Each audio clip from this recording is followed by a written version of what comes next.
এত লোকের রক্ত, এত লোকের শাহাদত কেন এটা হবে কি?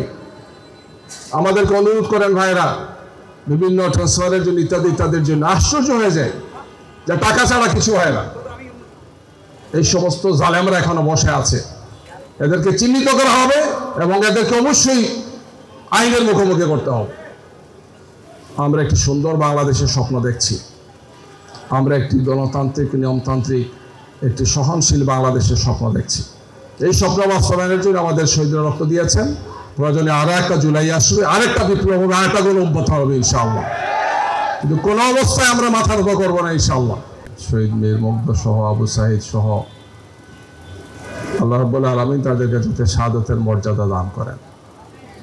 আর যারা আহত হয়ে কাতরাচ্ছেন, কষ্ট পাচ্ছেন, আল্লাহ সুবহানাহু ওয়া তাআলা তাদেরকে যাতে সুস্থতার নিয়ামত দান করেন।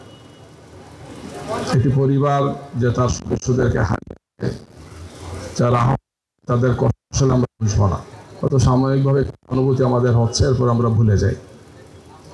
তার প্রমাণ তো দেখা যাচ্ছে। গত 1 বছরে আমাদের দায়িত্বে যারা আছেন তাদের সীমাহীন অবহেলা এখানে আছে, এবং এই অবহেলা একটা জাতিকে কষ্ট দেয়। গত 26 তারিখ চীন বাংলাদেশ মৈত্রী সম্মেলনে তাদের একটি অনুষ্ঠান ছিল শহীদ পরিবার অ্যাসোসিয়েশনের পক্ষ থেকে। খুব কষ্ট লেগেছে যে কোনো উপদেষ্টাই যান নাই।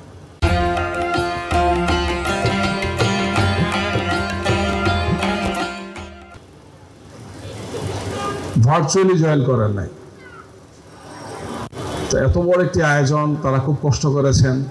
এখানে আছেন আমাদের শহীদ পরিবার সদস্যরা, আমাকে বলেছেন যে একজন লোক আসলেন না, একটা ভার্চুয়ালি জয়েন করলেন না। তো এত ব্যস্ততা আমাদের, আমরা কি একজনকে পাঠাতে পারতাম না? এই আন্দোলনের সাথে ছিলেন এমন তো 2 জন এখন উপদেষ্টা পরিষদে আছেন। তো এ থেকেই একটি সিমটম আমরা দেখব যে আমাদের দায়িত্বহীনতা, অবহেলা। এই অবহেলা ক্ষমার অযোগ্য। আমরা অনুরোধ জানাবো এখানে যারা আছেন, এই কষ্ট আর বেদনা আমাদের শহীদ পরিবারগুলোকে, আহতগুলোকে আর দেবেন না আপনার। আমরা শুধু এতটুকুই জানাতে চাই যে আজকের চমৎকার একটি আয়োজন। মুগ্ধ যেমন খুবই সুন্দর আকর্ষণীয় ছিলেন, মঞ্চটা এমন সুন্দর হয়েছে। এখানে আরও শহীদের পরিবার এখানে আছেন। আমরা এই মঞ্চ থেকে এটা ঘোষণা দিতে চাই, এই শহীদরা আমাদের আত্মার আত্মীয়। এই শহীদরা আমাদের অন্তরে, অন্তঃস্থলে সবসময় থাকবেন।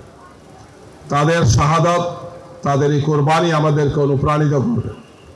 আমাদেরকে জালেমের বিরুদ্ধে, অত্যাচারের বিরুদ্ধে, একনায়কতন্ত্রের বিরুদ্ধে, ফ্যাসিবাদের বিরুদ্ধে আমাদেরকে যুগ যুগ অনুপ্রেরণা যোগাবে ইনশাআল্লাহ। আমি শহীদ রাহাতের বাবা যে কথাটি বলেছেন, আমরা ছোট্ট একটি দায়িত্ব পালনের চেষ্টা করেছি। যে দায়িত্বটি ছিল সরকারের। আমরা 6 মাসের মাথায় 10 খণ্ডের শহীদ স্মারক আমরা প্রকাশ করেছি।